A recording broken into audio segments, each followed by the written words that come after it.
Parameters allow us to quickly update values or change members across multiple steps in a data action.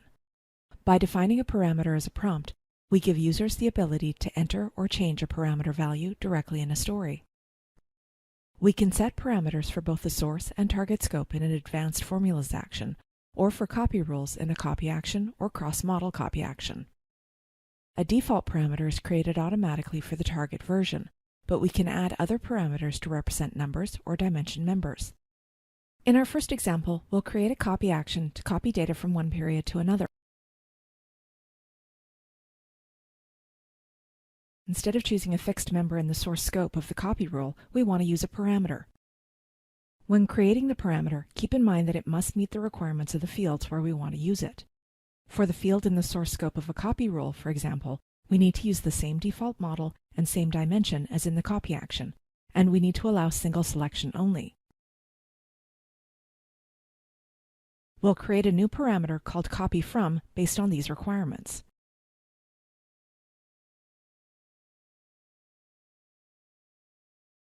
We'll use a parameter type of member, keep the default model selection unchanged, choose date as the dimension where the parameter will be taken from,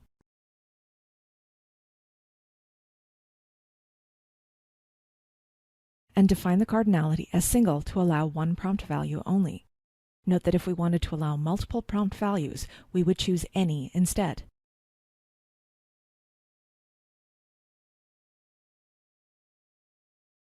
When we return to the copy action, in the copy rule, we can now choose the copyFrom parameter we just created as the source member.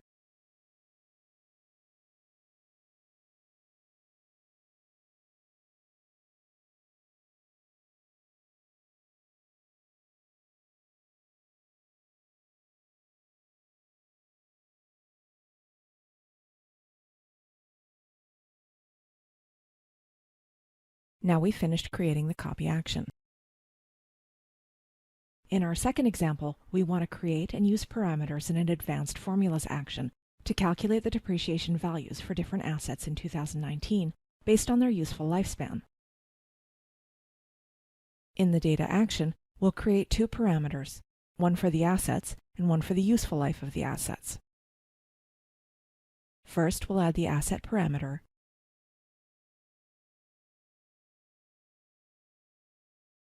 and set the parameter type to member.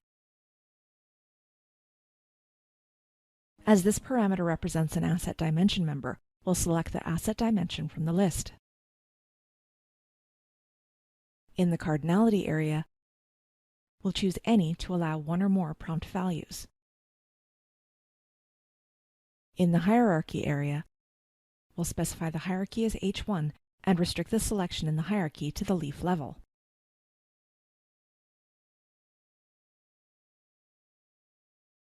In the input section, we can specify whether to use a fixed value for the parameter or prompt users for values when they execute the data action. In this case, we'll choose prompt and enter a name. When we set a prompt, we don't need to enter a value, but we can still define default values if we want. In this case, we'll leave the value empty. Now we'll finish creating the asset parameter. Next, we'll add a useful life parameter.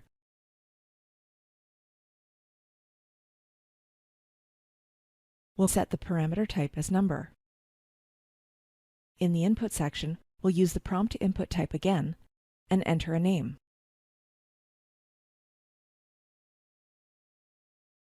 Next, we'll go to the depreciation simulation action, where we've already created an advanced formula using the visual tool.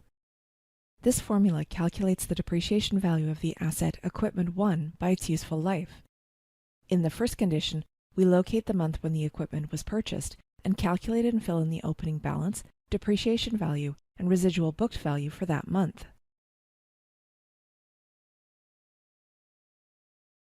Next, we calculate the depreciation values for the remaining months in 2019. For each month, we recalculate the opening balance, residual booked value, and accumulated depreciation value.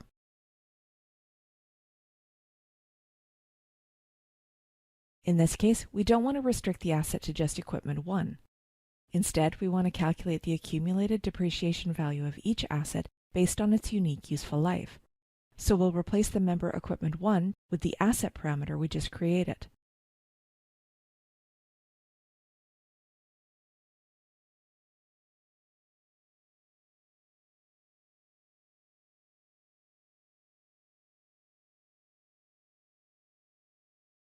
We'll also replace the actual useful life of equipment 1 with the parameter useful life. Now we'll save the data action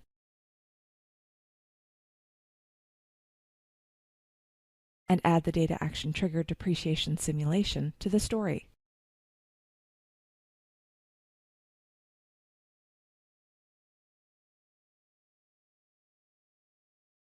Here we can still specify the default values of the parameters.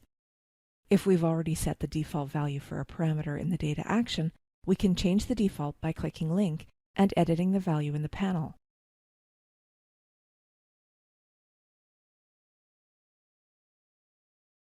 When we switch to View mode and trigger the depreciation data action, a prompt displays for us to specify the asset for depreciation and useful life. In this case, we'll set the assets as vehicle and server.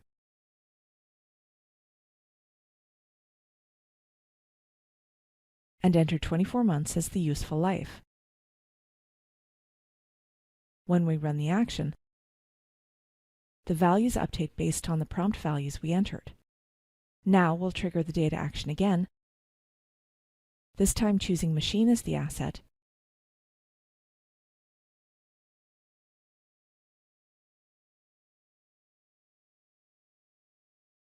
and changing the useful life to 12 months. We've completed the depreciation calculation for all the assets in 2019. Thanks for watching.